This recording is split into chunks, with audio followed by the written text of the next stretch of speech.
Sunday, you're welcome to Eyewitness News. Thank you, my brother. Thank you. First of all, this National Petroleum Tanker Drivers Union, about how many are you? We have about 5,000. And are you drivers of a state company like, say, Goyle, BDC, Bost, or you are private tanker drivers? Tell me how you guys work. We have combination of Goyle, Total, Shell, Goyle, Star, then all the OMCs. Okay, so you work for the OMCs? We work for the transporters. Explain that, please. Yeah, the OMCs are the owners of the filling stations, and then the transporters are the owners of the trucks. So there are OMCs, that's the oil marketing companies. Yes, so they are AOMCs, Association of Oil Marketing Companies. And then there are people who buy tankers and give to you. So you are the drivers.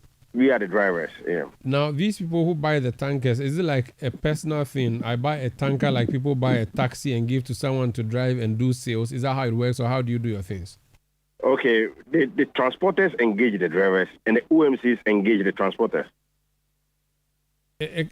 I'm a bit confused. The OMCs engage the transporters to transport for them. And then the transporters engage the drivers to drive these trucks to transport the product. I see. So who do you have a problem with, and what is your problem? Okay, we used to have problem with some of our transporters. And then our condition of services has been something that is in a bad shape. So in 2017, we went to the presidency, Excellency Nana Akufo-Addo, to let him know our challenges. So he let the then Energy Minister Ajako and then Mustafa Tampure, which is the CEO of NPA, to address our issues. So they couldn't address the issues before they left office.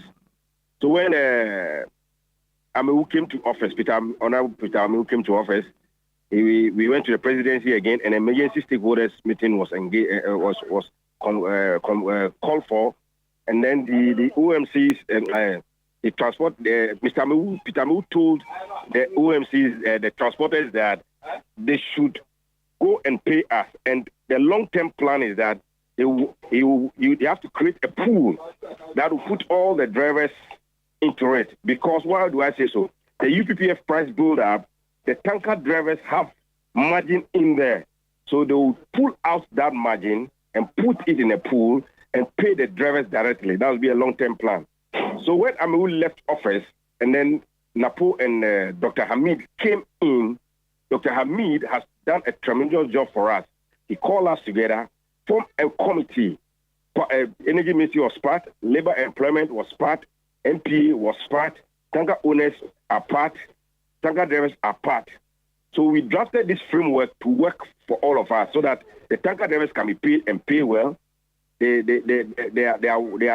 condition of service will be in, procedures and policies that will govern the job will be also in. Because as we speak, 40% of our drivers that are out of service are facing mild stroke. So all these things, all these problems have been taken care of in the framework. And it was a 6-month thing we did. So after it, we are expecting that by November it will be implemented. So the new board chairman for the AOMCs, the new chairman for the AOMCs said that there are certain things we need to change in, but they are not kicking against the framework. And we asked, what are the things? They are not able to pinpoint what are the things in there. But we are thinking that the procedures that are in there that they need to follow is what they are scared of.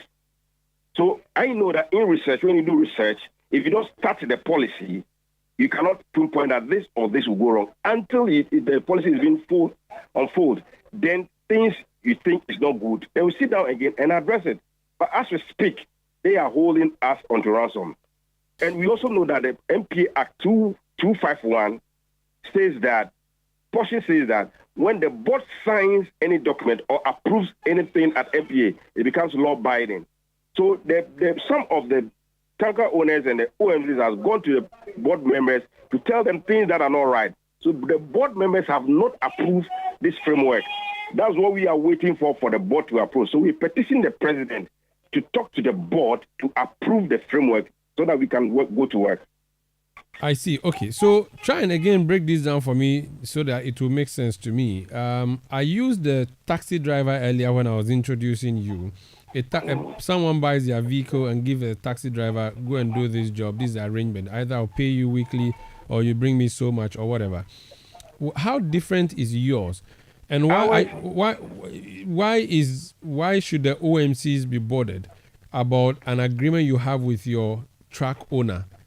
Okay. Because you just wake up in the morning, you go and drive a truck, carry the whatever consignment and deliver to them. Why should the OMCs be interested in whatever you're doing with your boss? Ours is different from the taxis and the truck trucks because we don't go and make sales for them. It is the way bill you at the end of the day, at the end of the month, the OMCs pay the transporters and the transporter pays us. And then the NPA, the UPPF, the Unified Petroleum Price Fund, pays all these people. That's where the dealers get their margin, the BDCs get their margin, the OMCs get their margins, the transporters get their margin, and the drivers also have their margin in there. It's because the transporters who employed us, they add our margin to the transporters' margin, so the transporters will pay us the rest. And because this is not going on effectively, all of the parties have agreed that a pool should be formed, a committee should be formed to take care of the drivers so that they can pull out the driver's margin from the transporter margin and put it in that pool to pay the drivers monthly. Because we know that's why labor was part. Directors of labor directors, some of them were in.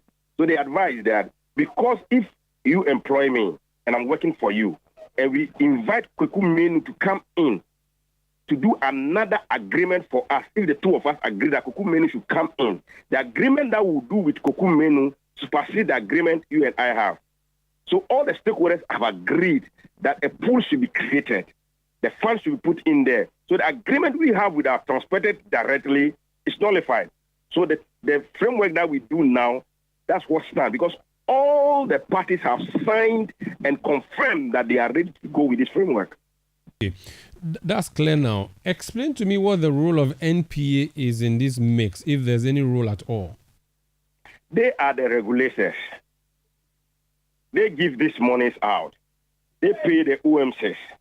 So they have the authority to disburse this money here or there. So that is why we gave all the stakeholders, gave them their consent that, we are concerned, we have all agreed that NPA can pull out that margin of the drivers and put into that pool. That is why NPA is there as the regulator, so that everything will be fair. And then when we started, Mustafa Hamid made understand that the board is aware of what we're doing. So if the board approves it, it becomes law abiding. So that is where we are now. That's the crossroad we find ourselves now. That's why we petition the president to make sure that he appointed the board should approve what we have done, and it can be implemented. Because if the board don't approve it, the CEO has no power to implement. The board of what? NPA? The board of NPA. So you get a sense that the CEO agrees with you, but the board is not? Yes, because he has formed the committee, and we after the committee, we presented the documents to him. So he will send it to the board. So when he went to the board, he came back to tell us that some of the OMCs says there's something in we need to change. That is where we went back to tell them that the OMCs has no right over the drivers. Even if some of them have trucks, even with their trucks, they don't have right over the drivers, because the OMCs, those OMCs that have trucks, the trucks are under the Transporters Union. So if the Transporters Union has agreed on this, the OMC has no right. Very well. Please hold on. I want to speak to the NPA and hear their side to this story. So if you could indulge me and stay on the line. Let me speak to Mohammed Kudus. He is the communications manager of the National Petroleum Authority. Mohammed, you're welcome to Eyewitness News. Thank you so much, Umar. What do you know about the grievances of these tanker drivers?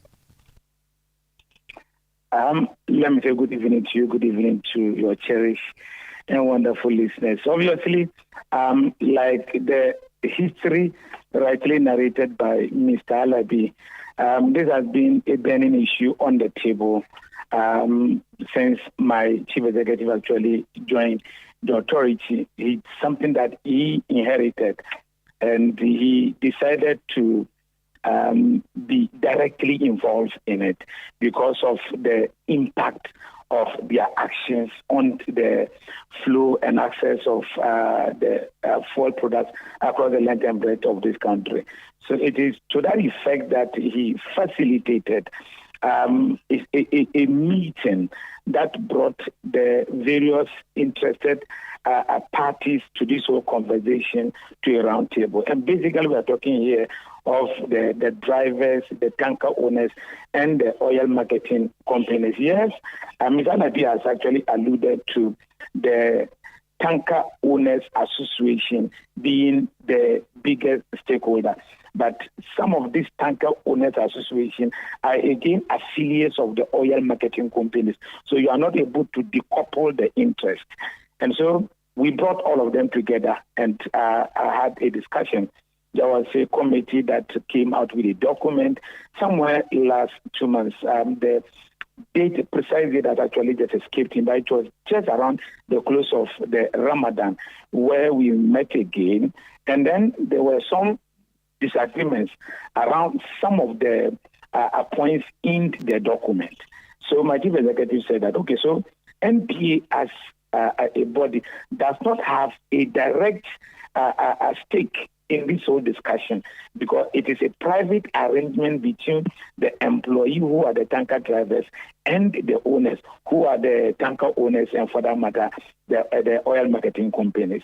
And so the extent to which we can go is to create that particular platform, have a dialogue, and then we are all able to have a consensus on what to do going forward. So they were supposed to then conclude the discussion after having the disagreements on some issues that they felt were not satisfactory to one party or the other, and then get back to us. I have no recollection, and I've tried to check from my authority whether that document was finalized and actually communicated to us. That has not been done. And no matter, I think we ought to be repeating it. This is a private arrangement because at the time of the engagement between the owner and the driver, the NPA was not involved. And yet, like Ms. Alabi rightly put it, in the calculation of the UPPF that is used in paying the transporters, the share of the driver is factored in, the share of the driver's mate is factored in, the insurance is factored in, the wear and tear possibly of the car is factored in. So it's a whole calculation that is supposed to embody the various interest areas that makes up the transportation of the product from one location to the other.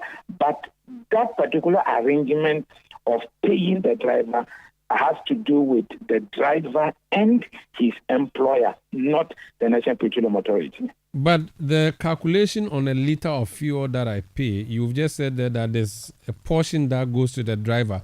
How is that deducted and how does it end up with the driver? Do you send it to the OMCs or you send it to the transporters? What is the arrangement legally? Okay, so it is sent to the transport owners union. They take the money from us and then disperse it according to the various factors that are supposed to benefit from that structure. So the driver is paid by the owner. The mate to the tanker is paid by the owner. The insurance is borne by the owner. The repair of the vehicle is borne by the owner. That's how the arrangement is actually developed. So your outfit, the NPA, has no direct relationship whatsoever with the drivers in terms of their remuneration? Not at all. But how come Mr. Alabi is mentioning there that there's some decision that your board has to take, which decision is going to affect them positively, which decision is taking forever to come? I'm not sure of that particular position that he has actually put across. But like I said, it is because of the interest that my chief executive has actually shown to their plight and welfare that he decided that, look, let me facilitate a meeting that would bring a closure to this lingering issue. And like Mr. Alabi said, it's something that has been there from 2017. It predates the coming into office of my chief executive. But he has decided to make it his business because there is a clear relationship between the action and inactions of the drivers and the regulatory responsibility of the National Petroleum Authority. So, insofar as their actions could actually affect the distribution of fuel, if they have a concern, it ought to be his matter. And that is why, even though directly the condition of service does not lie on his shoulder, but empathetically he decided to want to poke his nose into it and see how he could bring a solution to it. That's why I said that, yes, there was an initial document that was arrived at, but 2 months ago when we met to have a discussion and agree and possibly sign to that document, parties to the same meeting had disagreement with portions of the document, and I think Mr. Alabi himself alluded to that. And once they are parties to it and they have a problem to portions of it, it is only proper that they resolve it amicably among themselves. And we've not had a communication since the last meeting to a final document, so to speak, for implementation at all. Very well. Thank you so much for speaking to us. That's Mohammed Kudus, he's communications manager of the NPA, National Petroleum Authority. Let me finish with the Tanker Drivers Union Vice Chair, Mr. Alabi, still on that. Mr. Alabi, so what are the things that are going to make you get back on the roads? If the framework, the document is being implemented, it will get us back to work. Is that the only thing that is keeping you away? Yes, that's the only thing that's keeping us away. Now, have you considered the national security implication of this decision of yours? Yes, we considered all that, and we are also considering the national security of our members. So, what is the effect of this, your strike? The effect is that we don't pray that there should be shortage of fuel, but where it is going now, there's going to be fuel shortages at the various points. What that means is that you are not going to send fuel from the thermal oil refinery or any of the places we bring our fuel from to the filling station so that we can buy fuel from there. That's what it means. That's what it means. Yes. And this is a nationwide thing. Yes, it's a nationwide thing. But could there be tanker drivers who are, because you said that you guys are like 5,000, but could there be other ones who are not in your union who can serve us? Because now I'm worried. Yeah, nobody outside us can serve you. Interesting. Thank you. And please expedite the negotiations so that you can come back on the road so we can get fuel in our cars.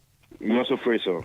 Thank you so much for speaking to us. That's Sunday Alabi. He is the vice chairman of the Ghana National Petroleum Tanker Drivers Union. And we have a related story, don't you? I do.